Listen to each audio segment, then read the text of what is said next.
Hello friends, ইউটিউবে একটা update দিয়েছে। আমরা সকলেই হয়তো দেখে নিয়েছি যে এখানে মনিটাইজেশন সেকশনে এসে রিভিউ বলে যে অপশানটা আছে, এখানে ক্লিক করলে আমরা দেখতে পাই ম্যানেজ মিড রোল স্লটস বলে যে অ্যাড আছে।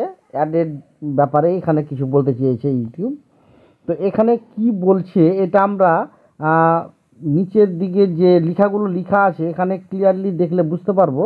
এখানে 2025 সালের জন্য নতুন একটা আপডেট ইউটিউব দিয়েছে, যেটা মে মাসের 12 তারিখে থেকে অ্যাক্টিভ হয়ে যাবে।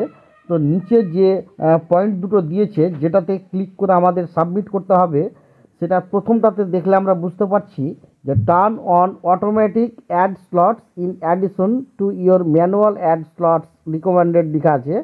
এটাতে বোঝাতে চাইছে আমরা যে ভিডিওগুলো আপলোড দিই সেখানে যে অ্যাডগুলো আসে সেটাতে ইউটিউব নিজে থেকেই তার মতো অ্যাড রিকমেন্ড করবে, এবং নিচের যেটা আছে সেটাতে আমাদের বোঝাতে চাইছে যে আমরা নিজে থেকে ম্যানুয়ালি অ্যাডটা সিলেক্ট করতে পারবো।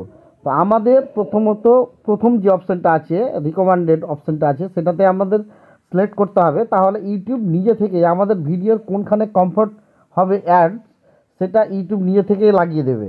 তো আমরা ওপরটাতে ক্লিক করেই সাবমিট করে দেব, তাহলে কিন্তু আমাদের এটা অপশানটা ঠিকঠাক অন হয়ে যাবে। তো ভিডিওটা লাইক করো এবং সাবস্ক্রাইব করে পাশে থেকো। ধন্যবাদ।